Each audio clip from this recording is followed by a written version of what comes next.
bienvenidos a Charlas con el Especialista de tu clínica en Banaco, Grupo Quirón Salud. Hoy, para cerrar el mes de la mujer, hemos invitado al doctor Rafael Camacho, quien nos va a hablar acerca de ovarios poliquísticos y sus consecuencias. Doctor, bienvenido. Muchas gracias, muy amables por la invitación. Bueno, doctor, entremos en materia. Bueno, me han invitado a hablar de este tema, que es un tema frecuente de consulta en nuestras oficinas. Tenemos frecuentemente mujeres, niñas, madres preocupadas por sus hijas consultándonos por este tema. Vamos a manejar una serie de temas, de subtemas durante esta presentación. Vamos a hablar de algunas definiciones para que a ustedes les quede claro de qué se trata, dónde están las posibles causas, los factores de riesgo, la etiología, cómo se presenta, clínicamente cómo es el cuadro de este síndrome, cómo se diagnostica, con qué lo podemos confundir en un momento determinado. Y yo creo que una de las cosas más importantes para los que nos están escuchando es acerca de los tratamientos y las opciones de tratamientos que existen en cada uno de estos síndromes. Vamos a empezar por decirles, como ustedes pueden ver ahí en la presentación, que si ustedes buscan este síndrome lo van a encontrar con un poco de nombres, desde su origen, desde que se describió como el síndrome de Steven-Leventhal, que fue los doctores que describieron este síndrome, han aparecido una serie de nombres y en la literatura se pueden encontrar como ellos. Lo puedes encontrar como ovario poliquístico, como enfermedad del ovario poliquístico, como síndrome de ovario androgénico, como hiperandrogenismo funcional ovárico e incluso temas mal utilizados como la hipertricosis ovárica, que en un momento determinado pues, no hablan bien de la definición. Pero con esos nombres los podría uno encontrar en la literatura y los podría encontrar en internet si fuese necesario que ustedes quisieran profundizar sobre el tema.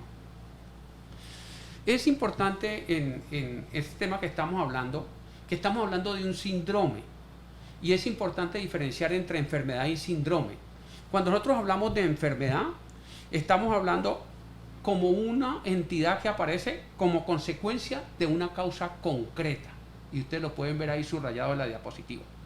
En cambio, cuando hablamos de síndrome, hablamos de la concurrencia de más de una enfermedad o de más de una sintomatología de diferentes enfermedades que pueden presentarse, y a eso es a lo que nosotros llamamos síndrome en la parte médica. Entonces aquí vamos a hablar de un síndrome, el síndrome de ovario androgénico o el síndrome de poliquistosis ovárica, como ustedes lo quieran llamar. ¿Por qué es importante hablar de este tema? Es el trastorno endocrino más frecuente que encontramos en las mujeres. Afecta 10 al 15% de las mujeres en edad reproductiva y afecta aproximadamente al 20% de las mujeres que están buscando embarazo. Entonces usted, miren, estamos hablando que una de cada 5 de mujeres que está buscando embarazo puede tener este síndrome como causa de su infertilidad. Y de las mujeres en edad reproductiva, aproximadamente el 10 al 15% pueden estar consultando por este tipo de patología. Estamos hablando de una entidad frecuente en nuestro consultorio. Se ha tratado de buscar cuál es la causa, cuál es la etiología, qué lo produce. Conocemos que hay algunas asociaciones genéticas, e incluso hay publicaciones como una publicación de la revista de la Sociedad Americana de Fertilidad, donde toda la revista es dedicada al análisis de la etiopatología y al análisis de este síndrome, donde básicamente se encuentra que este es un síndrome que viene heredado de generaciones en generaciones y que, digamos, la humanidad no pudo corregirlo y se ha venido presentando a través del tiempo. Es la causa fundamental, pero no es la única causa. Se ha encontrado que está asociado con alteraciones en la hipófisis, especialmente en la secreción de hormonas. Hay una hormona que tiene que ver con la ovulación, que se llama la LH. Hay defectos en cómo funciona la parte hormonal dentro del ovario, en la síntesis ovárica, y también se ha planteado alteraciones en la liberación y en las acciones de la FSH, otra hormona que se produce en la hipófisis, una pequeña glandulita que tenemos en el cerebro y que produce muchas hormonas. En otras palabras, no está claro cuál es la causa. Sabemos que hay un componente genético, pero hay otros factores que están relacionados con eso. Miren que ha sido tan complicado ponerse de acuerdo para el diagnóstico y el manejo de esta entidad, que las sociedades científicas más importantes del mundo se han reunido en diferentes oportunidades. Ustedes lo pueden ver, hay un consenso en Rotterdam en el 2003, donde se sentaron para ver cómo nos ponemos de acuerdo, cómo hacer el diagnóstico. Porque una sociedad decía, los criterios que hay que tener en cuenta son estos, la otra decía, son estos, pero yo le pongo este, o yo le quito este. Entonces tuvieron que sentarse para ponerse de acuerdo, y esa reunión se realizó en Rotterdam en el 2003. Luego se hizo una solo para hablar del síndrome y sus consecuencias con la fertilidad. Esa se hizo en Grecia en el 2007. Y en el 2010 se hizo una actualización. Y se han seguido haciendo diferentes reuniones y conferencias por los grupos más importantes del mundo. Me estoy refiriendo en este caso generalmente a la Sociedad Americana de Reproducción o a la Sociedad Europea de Reproducción, con los endocrinólogos de estas áreas y con los colegios americanos y con los colegios europeos, para ponerse de acuerdo cómo se hace el diagnóstico y cómo se maneja. Esa diapositiva no quiero que ustedes se la aprendan. Es solamente para mostrarles en esa diapositiva, por ejemplo, cómo el Instituto Nacional de Salud tenía unos criterios. La Sociedad Americana y la Sociedad Europea tenían otros. Y había una sociedad de andrógenos que tenía otros criterios. Por eso fue necesario que se llegara a un consenso para poder hacer el diagnóstico. Y el diagnóstico está basado básicamente en los criterios de Rotterdam, que están ejemplarizados en esa diapositiva que yo les estoy presentando.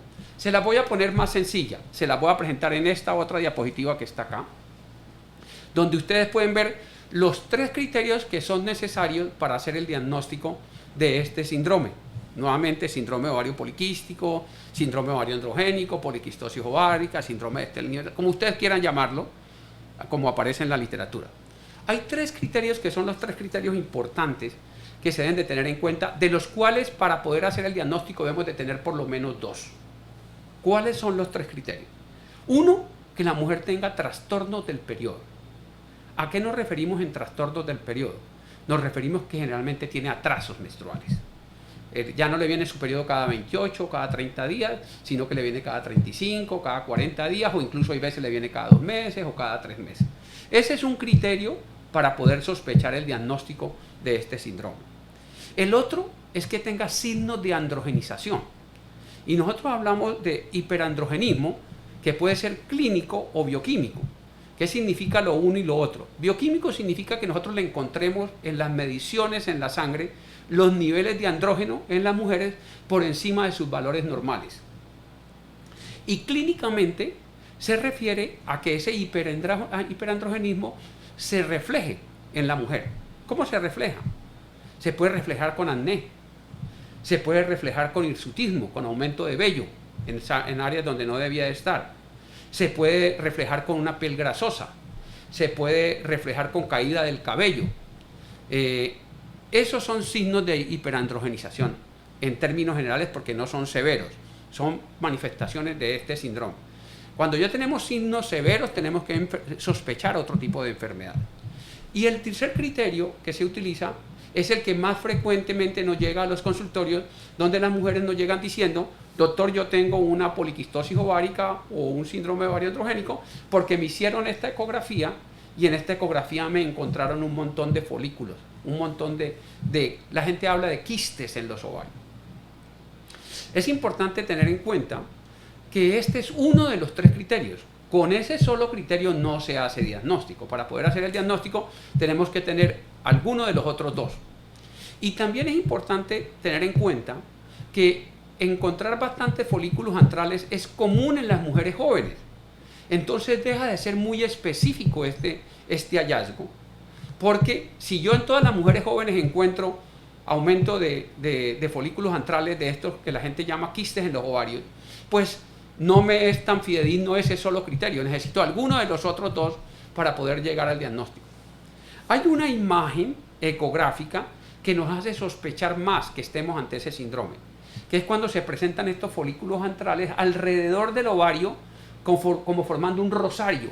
Se llaman ovarios arrosariados. Es como si tengan una coronita de puros folículos alrededor. Eso sí, aunado a alguno de los otros criterios, nos puede hacer sospechar.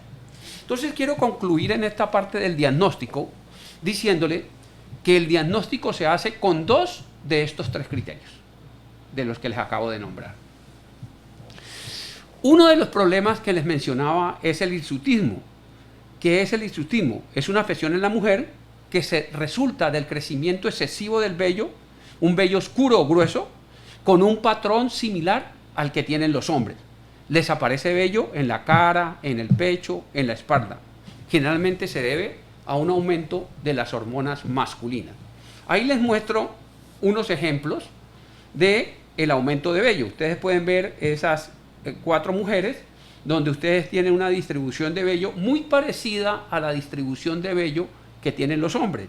La primera, a la izquierda suya, pues ve que tiene prácticamente como que si tuviera barba. La otra tiene bigote y la otra tiene una distribución masculina del vello a nivel de su abdomen. Esas son manifestaciones de que hay un aumento de andrógenos en el cuerpo y es uno de los criterios que nos sirve para hablar de los criterios de androgenización. El otro criterio, el otro efecto de androgenización, no criterio, sino que forma parte de ese criterio, es el acné.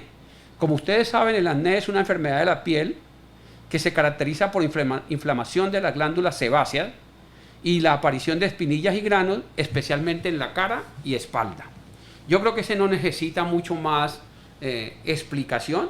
Ustedes lo pueden revisar ahí en esas fotos que yo le pongo, pues todos hemos visto gente con acné, mujeres con acné, y son muy molestos para cualquier persona, pero muy especialmente para las niñas en su adolescencia, donde quieren estar muy lindas, muy bien presentadas, y es un periodo donde por los cambios hormonales es más frecuente la presentación del acné.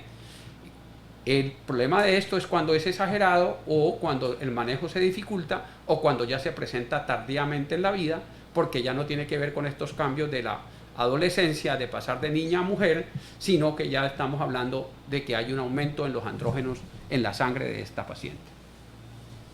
Y el tercer criterio, el otro criterio que les decía, este sí criterio, es el de los ovarios.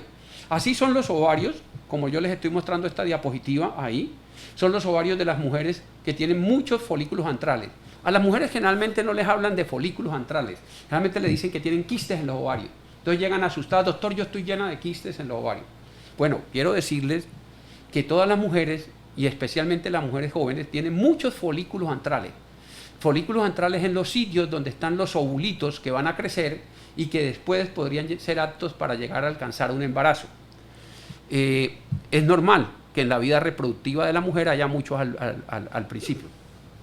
Yo siempre les digo a mis pacientes, por ejemplo, que el número de óvulos con que una mujer nace alrededor de unos 2 millones de óvulos al momento del nacimiento.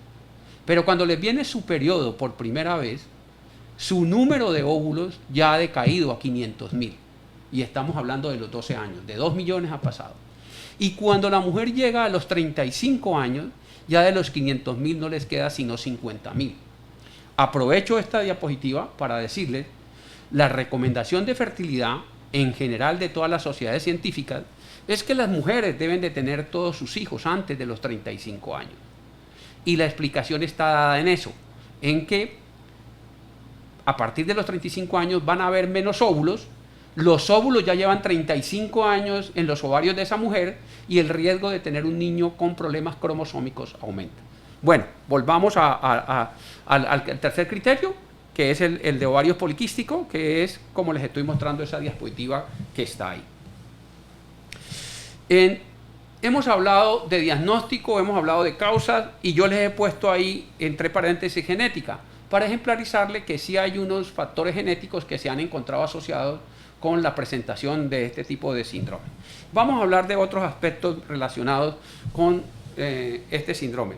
Esa diapositiva que está ahí es solamente para mostrarles que en este síndrome se produce una desregulación. La regulación no es adecuada en diferentes órganos.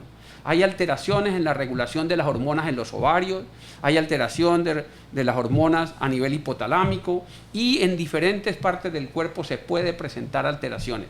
Los niveles de hormonas, la producción de hormonas, el efecto que estas hormonas tienen en diferentes tejidos del cuerpo no es lo que sucede normalmente en una mujer que tiene este síndrome. Y eso hace que esta mujer presente esas características que hemos mencionado, pero también que tenga predisposición para algunas cosas más que yo se las voy a comentar en unos momentos. Miren, eso tiene que ver con el cuadro clínico.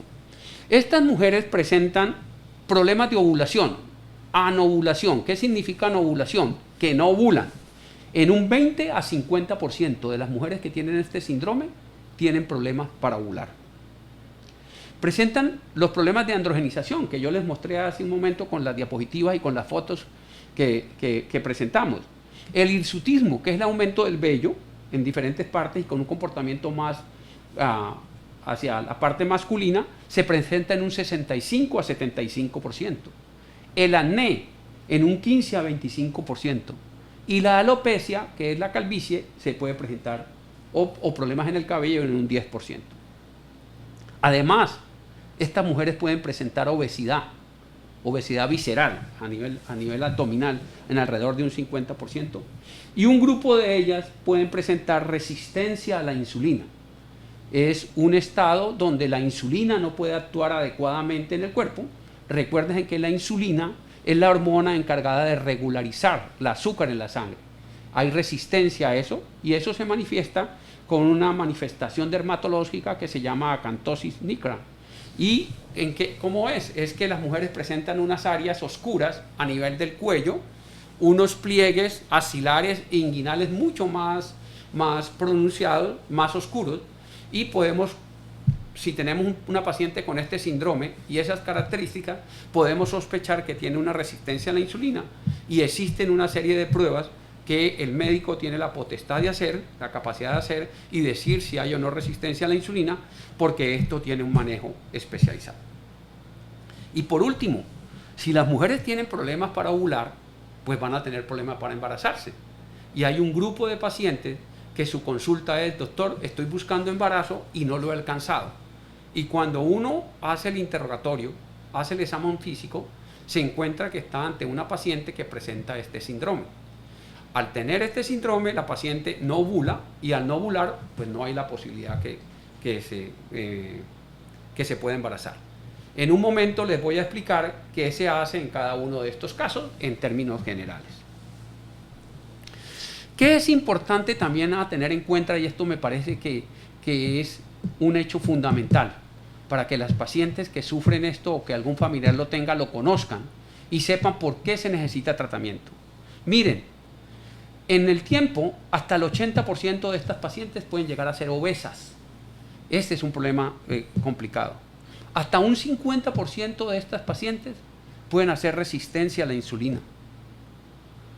En un 33%, una tercera parte, hacen una cosa que se llama síndrome metabólico, que se caracteriza por unas alteraciones a nivel de presión, a nivel de colesterol. Hay un síndrome específico que lo pueden llegar a hacer. Hasta un 50%, cuando ya son mayores de 40 años, pueden llegar a ser diabetes tipo 2.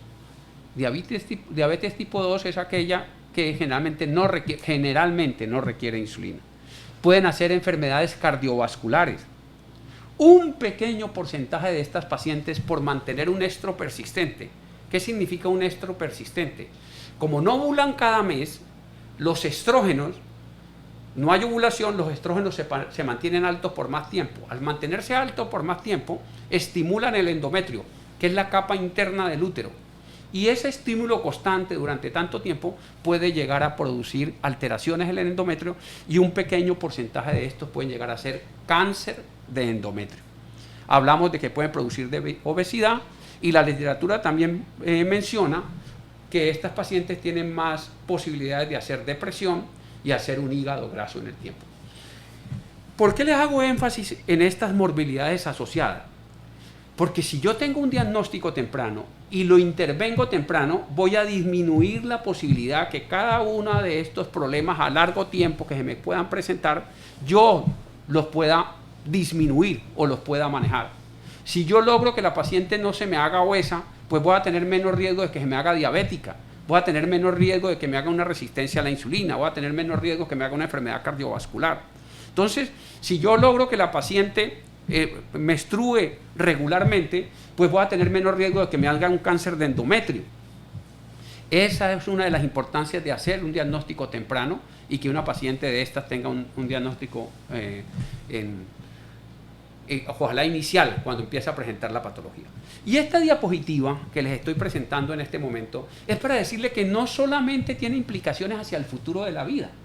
Las mujeres que tienen este síndrome, una vez que se embarazan, tienen más riesgo. Mire, tienen más riesgo de hacer diabetes gestacional.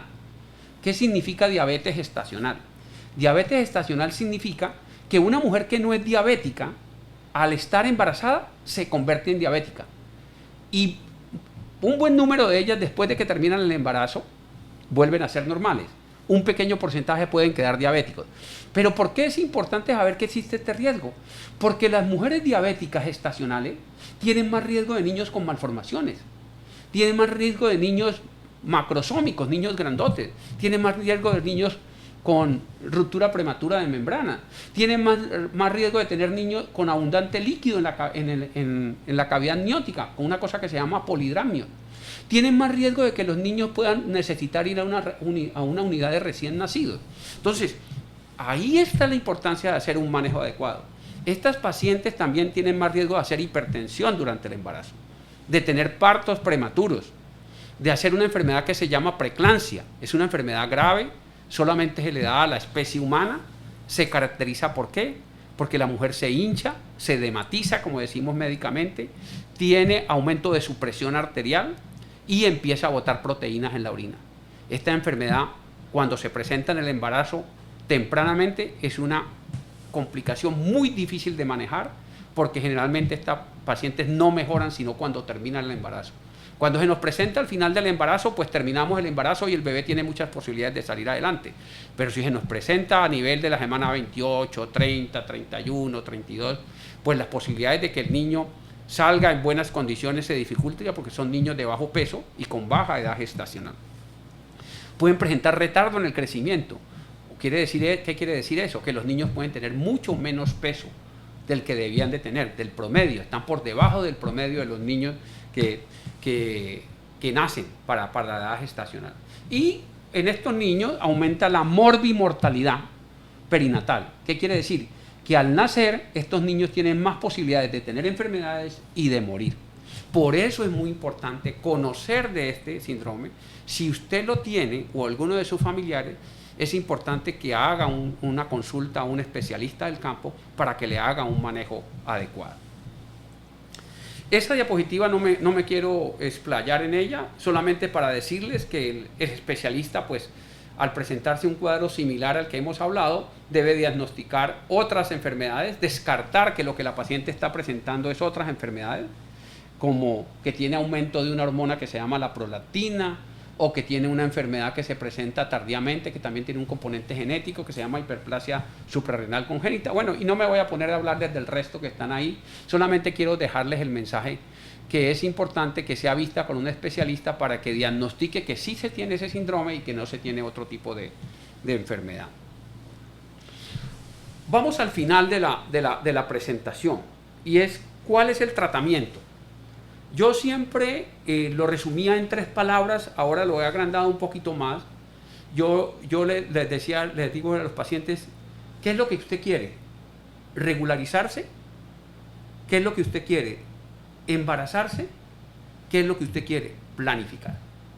Y uno podría decirle a esta paciente, cuando se sienta frente a uno y se le ha hecho el diagnóstico, ¿cuál de esas 3 preguntas fundamentales es la que usted quiere resolver? A mí me llega una niña de 16, 17, 18, 20 años que no está interesada en embarazarse, pues seguramente lo que ella está interesada es en regularizarse y que no tenga las manifestaciones del hiperandrogenismo. Pero puede ser que me llegue una de 35 y lo que está interesada es en buscar un embarazo, una de 30 que están, entonces el manejo es totalmente diferente. Pero yo se los amplío un poquito más en la diapositiva que ustedes están viendo.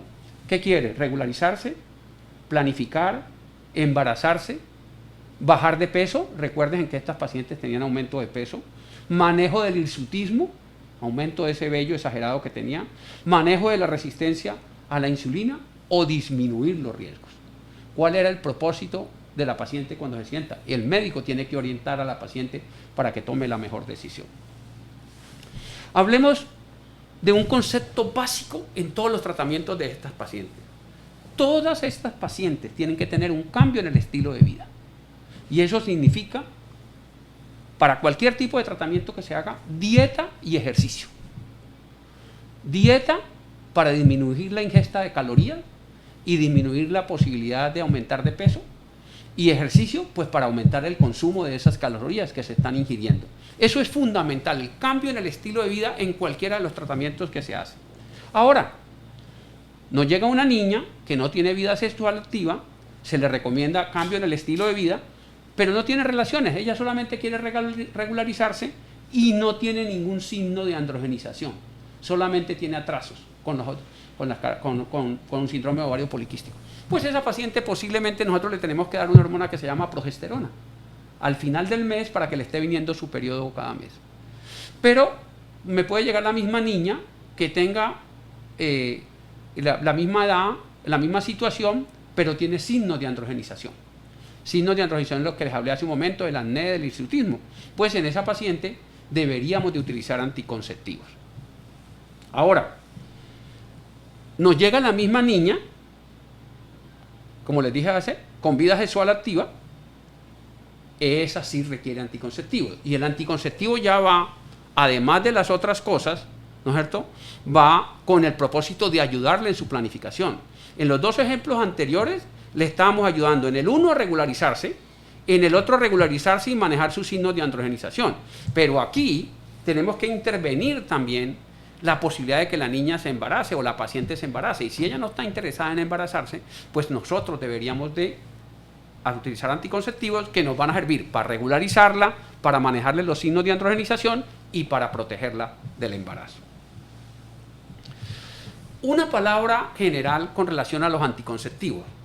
Mucha gente piensa que todos los anticonceptivos son iguales. No, los anticonceptivos son similares, pero no son iguales.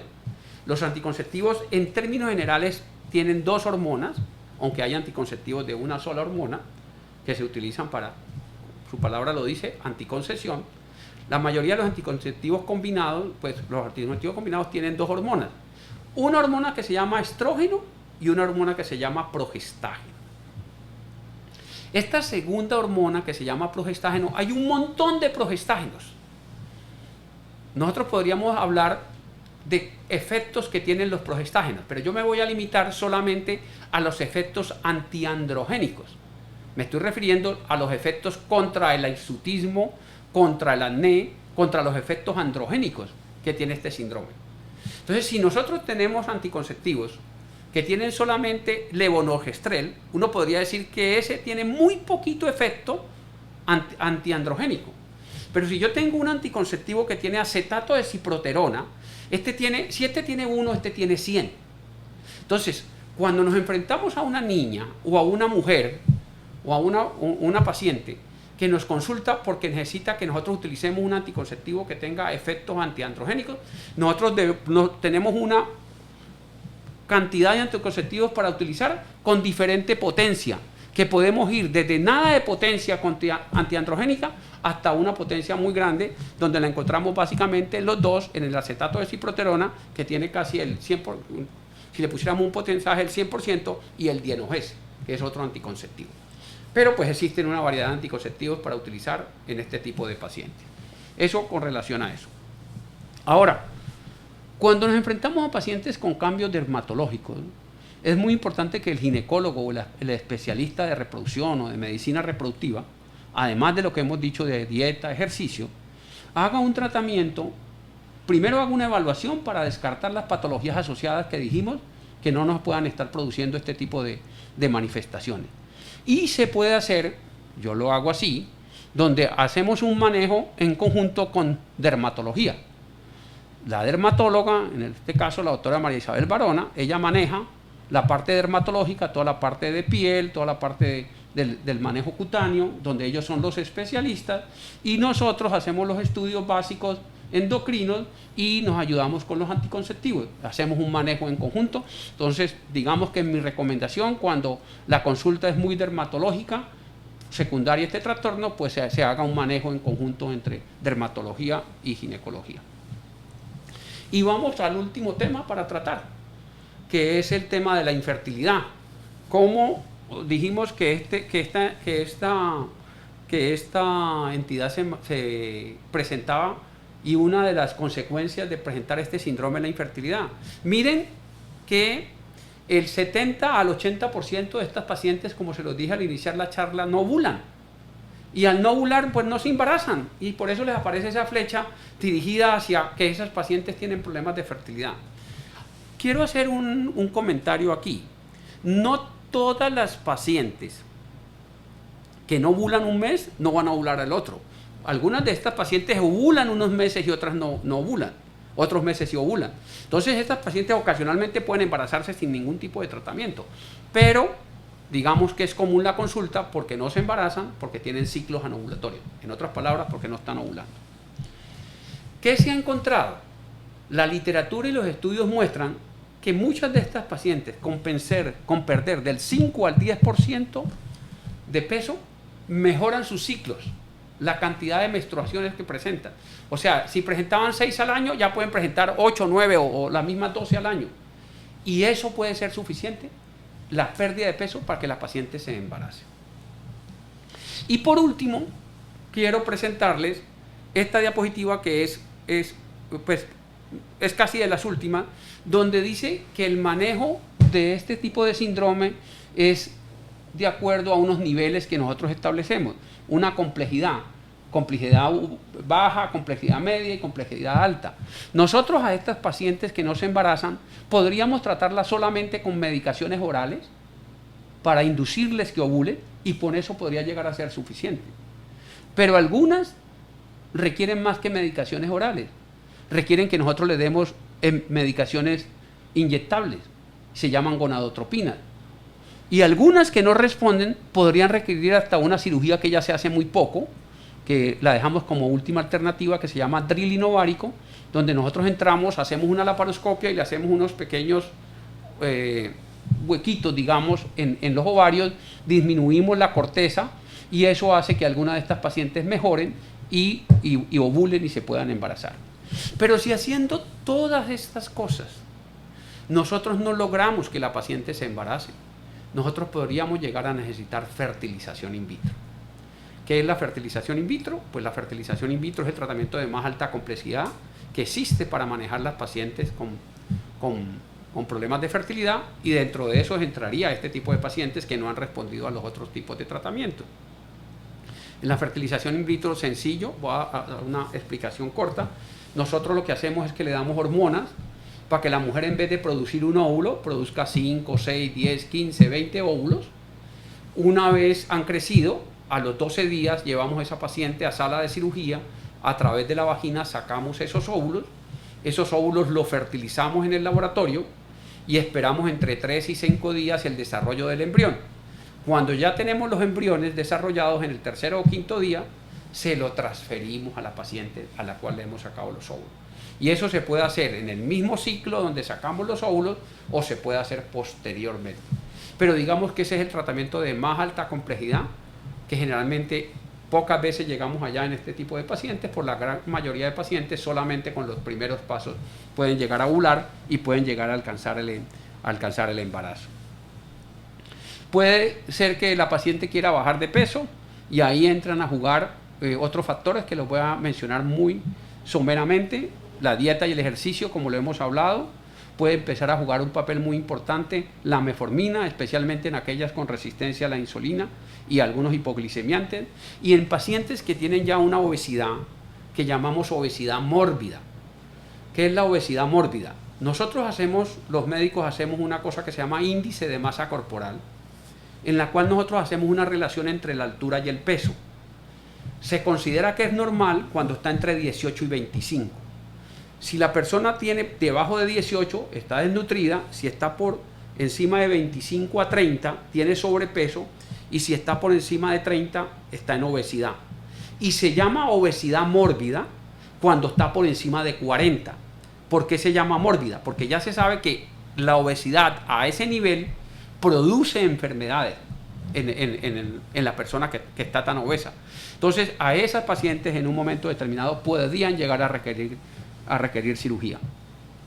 Y las pacientes con el hirsutismo, pues lo hablamos hace un momento, el uso de anticonceptivos, el manejo con los dermatólogos, y en un momento determinado pues, podría ser la utilidad del láser, que lo puedan utilizar algún tipo de pacientes, pero digamos que esto está más a cargo del manejo del dermatólogo.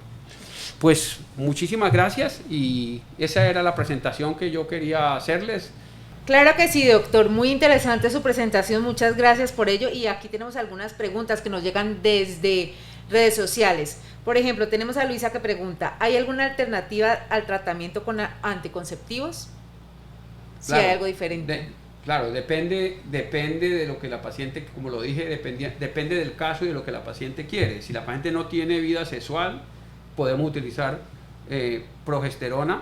Si la paciente quiere embarazarse, quiere embarazarse, podemos utilizar inductores de ovulación. Sí, existen unos casos, y hay algunas medicaciones que se han empezado a utilizar tratando de mejorar este síndrome, que se llama mioinositol, pero digamos que depende, cada caso es independiente y es diferente para el manejo.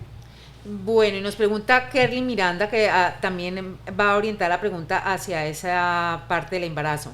¿Puede quedar embarazada sin dificultad una persona que padece de este síndrome? Lo expliqué hace un momento. Las pacientes que presentan este síndrome, algunas son anovulatorias y son obesas, y por eso no se embarazan. Pero no significa que puedan estar todo el tiempo en la incapacidad de embarazarse.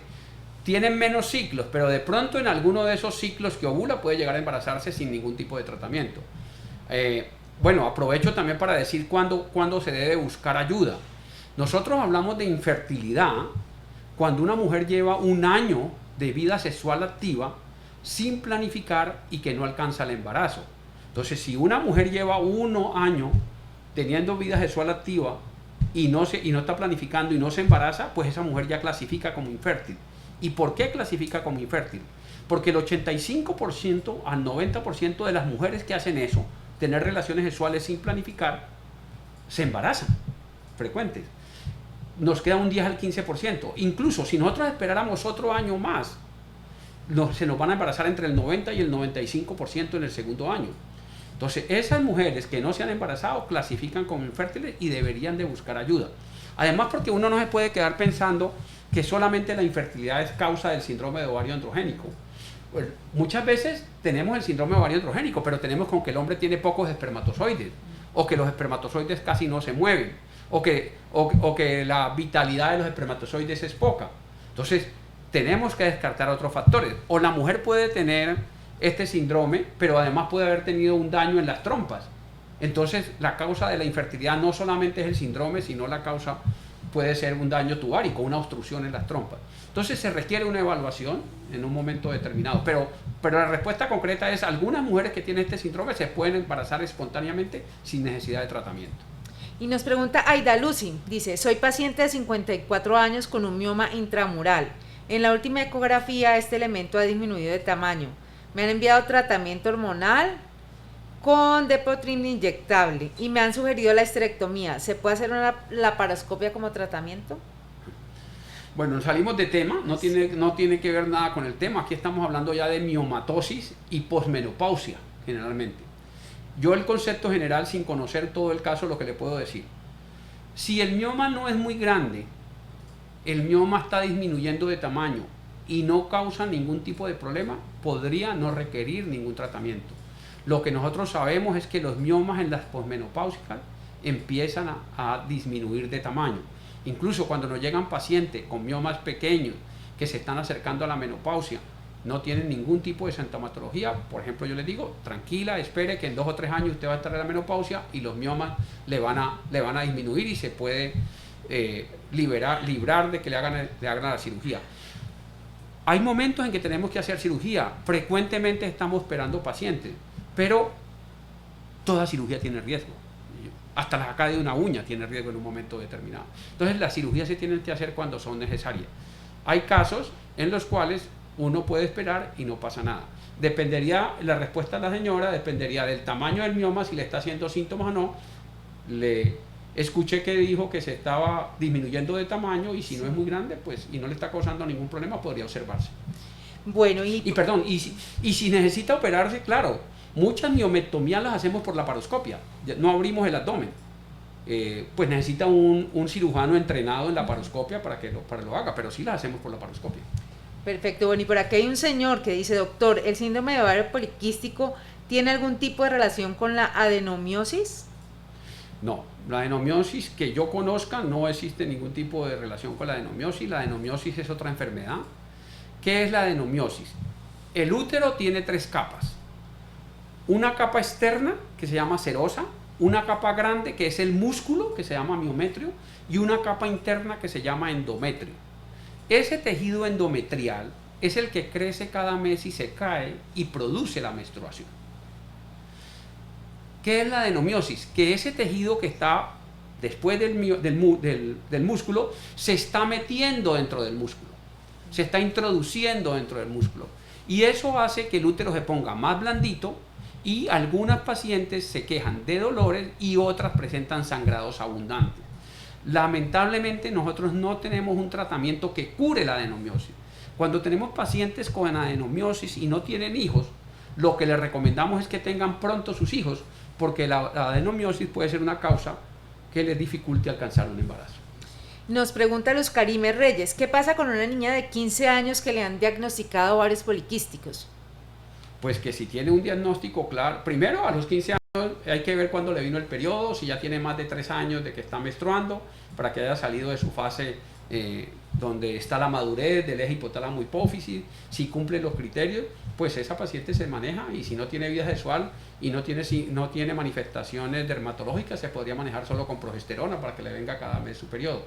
Pero pues lo que hemos dicho, es importante hacer un diagnóstico claro porque si se maneja adecuadamente uno puede evitar parte de las complicaciones que se pueden presentar hacia el futuro. Jesús García pregunta, mi esposa tiene ovarios poliquísticos y ahora le dicen que tiene adherencia en la pelvis. ¿Ella puede quedar en embarazo y sería de alto riesgo? Hablamos de que las pacientes con ovario poliquístico tienen un poco más de riesgo en el embarazo. Lo mostramos en la conversación que acabamos de tener. Las adherencias en la pelvis no están relacionadas con el ovario poliquístico. Generalmente están asociadas con procesos infecciosos, con procesos inflamatorios. Por ejemplo, pacientes que han tenido peritonitis, apendicitis que se perforaron, pacientes que han tenido enfermedades pélvicas inflamatorias pueden tener adherencias.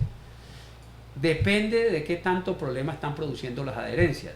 Hay adherencias que una u otra adherencia por ahí suelta que no produce ningún problema y encontramos pelvis con adherencias que pueden estar obstruyendo la trompa o pueden incluso hacer casi invisible las trompas. Encontramos hay veces unos cuadros adherenciales tan severos que llamamos pelvis bloqueada, donde no vemos absolutamente nada. Depende de la severidad de las adherencias, la posibilidad de que pueda alcanzar un embarazo o no. Bueno, nos pregunta Liliana Izquierdo, si a alguien le han diagnosticado ovarios poliquísticos a los 14 años, su tratamiento no fue largo, pero su periodo sigue abundante, ¿debe acudir de nuevo al médico para continuar el tratamiento? A ver, una cosa es periodos abundantes y otra cosa síndrome de ovario poliquístico. Hablamos que en la característica principal es atrasos y cuando hay atrasos pueden haber periodos abundantes, pero si una mujer tiene periodos abundantes cada mes por encima del normal, nosotros generalmente hablamos que el periodo durará entre 3 y 5 días, eso es lo que debe durar en términos generales, y que la cantidad de toallas que se deben cambiar una mujer debe ser entre 3 y 5. Eso es variable porque alguna con un poquito de sangrado se la puede cambiar, pero en términos generales si una toalla está bien mojada, entre 3 y 5 días, 3 toallas al día se debe cambiar. Si la duración o la cantidad, de acuerdo a esos 2 criterios que yo he mencionado, es mucho más, pues esa paciente merece un estudio porque ya no estamos hablando posiblemente de ovario poliquístico, sino que hay que descartar otra serie de enfermedades que podrían estar produciendo. Eso se llama hipermenorrea, aumentan el sangrado. ¿Qué sucede si le extraen la matriz? Bueno, la matriz no se extrae por extraerla. La matriz se extrae porque haya alguna causa, porque haya un cáncer in situ, porque haya unos miomas, porque haya un sangrado abundante, porque haya una adenomiosis, porque haya una enfermedad pélvica inflamatoria. Hay una serie de causas. En términos generales, la matriz cumple la función de la menstruación mensualmente y hacer que la mujer tenga la capacidad reproductiva, pues porque ahí es donde crece el bebé. No está completamente clara, sospechamos que en el cuerpo uterino se podrían producir algunas sustancias, pero no está demostrado todavía.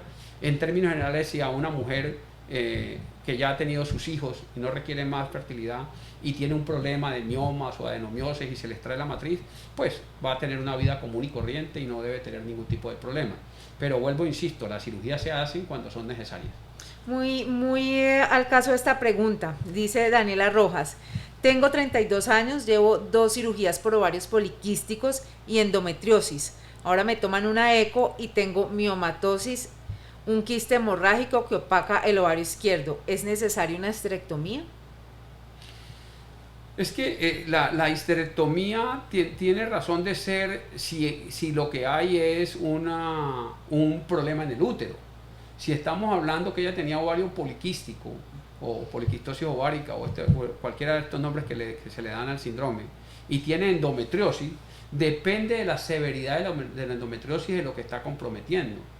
La endometriosis y los endometriomas son este tejido que estaba en el útero que sangra cada mes por alguna razón que no se conoce, aparentemente por unos cambios metaplásicos, el nombre médico, aparecen en otras partes diferentes a donde debe estar dentro del útero y aparecen allá en el abdomen, en la pelvis, y así como la mujer cada mes sangra y tiene su menstruación, también ese tejido sangra internamente. Entonces nosotros encontramos ese tejido muchas veces dentro de los ovarios y ahí se acumula sangre, esa sangre menstrual que no pudo sacar, y eso se llaman endometriomas, y nosotros tenemos que operarlos, abrirlos, sacar el endometrioma y tratar de que no se vuelva a reproducir, aunque se sabe que en un porcentaje de 20 a 30% pueden volver a aparecer.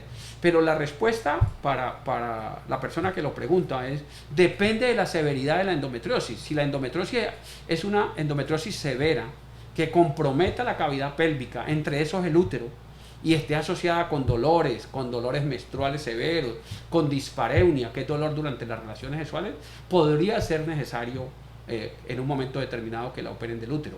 Pero no me queda claro con la información que nos da. Bueno, tenemos 2 más para cerrar ya nuestras charlas con especialista, doctor.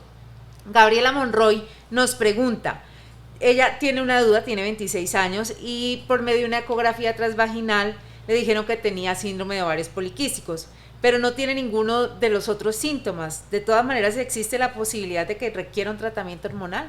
Pues si ella no tiene ninguno de los otros síntomas, no lo requeriría, porque cuando le hacen la ecografía, seguramente hay una confusión por lo que yo les dije. Las mujeres jóvenes tienen muchos folículos antrales. Entonces los médicos ven el ecografista ve esa cantidad de folículos y dice ovario poliquístico, pero si ella no tiene ningún signo de androgenización, si ella no tiene atrasos, pues ese es un hallazgo común. Y acuérdense que yo les dije que para poder hacer el diagnóstico se necesitan 2 de los 3 criterios. Ella solo tendría un criterio, no lo requeriría. Fernanda Ruiz nos dice, cuando un ovario tiene quistes y el otro está pegado al útero, ¿cuál es el tratamiento recomendado? Depende de qué se está buscando. ¿Qué es pegado al útero? La única forma de saber que los ovarios están muy cerca del útero, están al lado del útero, pero hay veces por adherencias el ovario se pega, depende. Si yo tengo una paciente que está buscando embarazo y no se embaraza y le tengo que hacer una laparoscopia, pues yo entro a mirar qué hay y posiblemente pueda liberar ese ovario del útero, si es necesario. Pero pues depende de las circunstancias en las que se está. Si yo tengo una paciente que no está buscando embarazo, no tiene nada, no tiene dolores, no le molesta, y le dijeron en una ecografía que eso no es completamente seguro de que esté pegado al útero, que el ovario estaba cerca al útero, pues yo no haría absolutamente nada, porque no le está produciendo ningún problema y no someter a la paciente a un riesgo, por ejemplo, de un procedimiento quirúrgico innecesario. Bueno, cerramos con esta de Ana San Clemente. ¿Cómo influye en la alopecia androgenética? ¿Cómo combatirla? Bueno, ese es un manejo donde utilizamos hormonas y es un manejo, como lo dije yo, que se hace especialmente con los dermatólogos, en los cuales nosotros hacemos un manejo del aumento de los andrógenos a nivel sanguíneo. Algunas veces nos ayudamos con los anticonceptivos en las pacientes, y las dermatólogas o los dermatólogos, pues porque puede ser dermatólogo o dermatóloga, le dan tratamientos tópicos y existen múltiples tratamientos hasta la colocación de pelo, hasta los implantes de cabello. Claro, doctor, muchas gracias. La gente está muy animada. Tenemos más preguntas, vamos a ver. A ver, doctor, ha sido un tema que ha causado mucha sensación. hablemos de esas tres recomendaciones que tienen que quedar así súper claras referente a este tema de los ovarios poliquísticos. Yo diría, primero, si usted sospecha con lo que ha escuchado hoy que tiene un ovario poliquístico, debe consultar a su médico, porque cuando a usted se le da manejo, se le evita que presente las complicaciones hacia el futuro, y ya vimos que son complicaciones serias, que pueden poner en riesgo su vida y afectan su calidad de vida. Ese es uno de los criterios. El segundo criterio que yo o consejo que yo les dejaría: no se hagan solamente el diagnóstico con la ecografía, porque es una cosa muy frecuente en los consultorios. Me llega una paciente con una ecografía diciéndome que tiene ovario poliquístico y no tiene ninguna otra cosa. Entonces, no se queden solamente con eso. Y el tercero, pues yo trabajo en infertilidad, y una de las causas comunes de esto es que las pacientes no se embaracen. No pierdan tiempo. Mire, las mujeres tienen una capacidad reproductiva buena hasta los 35 años, pero no deben de ir a buscar el embarazo cuando ya están llegando a los 35 años, porque pueden estar comprometidas su reserva ovárica. Si usted tempranamente se da cuenta de que tiene problemas de fertilidad y está relacionado con este síndrome, busque ayuda de un especialista para buscarle solución. Además, depende también del número de hijos que usted vaya a tener. A mí me llega una paciente a los 33 años y me dice que quiere tener 3 hijos. Yo le digo, pues llegaste un poquito tarde, yo te puedo ayudar, vamos a hacer todo lo que esté en nuestras manos, pero lo ideal es que esto lo hubiéramos hablado antes de los 30, porque tú primero necesitas tratamiento para embarazarte, que puede funcionar inmediatamente o puede demorarse un poco. Segundo, te vas a llevar 1 año en el embarazo. Tercero, vas a tener que esperar 1 año idealmente para volverte a embarazar, y ahí ya llevamos casi 3 años. Me llega a los 33, ya cuando tiene el primero vamos en 36. Y lo ideal, como concepto general para todo el mundo, independientemente de ese síndrome, es que las mujeres tengan todos sus hijos antes de los 35 años. Bueno, ya para cerrar, dice Juliet: tengo síndrome de ovario poliquístico y mi ginecólogo me recomendó planificar con píldoras de 21 días, pero ella no quería seguir planificando. Ya lleva 1 año más sin planificar y no ha logrado quedar en embarazo. Tiene sobrepeso y hace 4 meses no le llega el periodo. ¿Es una posibilidad quedar en embarazo? Es una posibilidad, pero ya ella misma lo ha dicho. Ya clasifica como una persona infértil, porque lleva 1 año sin planificar, sin embarazarse.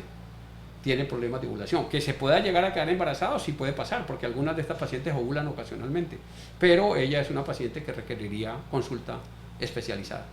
Bueno, que igual de todas maneras aquí en Imbanaco la tenemos, ¿no, doctor? Aquí tenemos todo. Gracias a Dios tenemos la posibilidad de ofrecerle a la gente desde el tratamiento más sencillo hasta el tratamiento más complejo. Contamos con especialistas, ginecólogos excelentes en todos los campos, especialistas en endocrinología, especialistas en medicina reproductiva, como soy yo, que les podemos ofrecer desde lo más mínimo hasta el bebé probeta. Mejor dicho, Juliet, la invitación es para que nos visites en la unidad de medicina reproductiva en la clínica Imbanaco. Doctor, mil gracias por acompañarnos. Muchas gracias a ustedes por la invitación. Fue un gusto estar aquí. Un tema muy interesante. A ustedes la próxima semana les traeremos un nuevo tema de interés con nuestros especialistas. Clínica Imbanaco, Grupo Quirón Salud, vocación de servicio.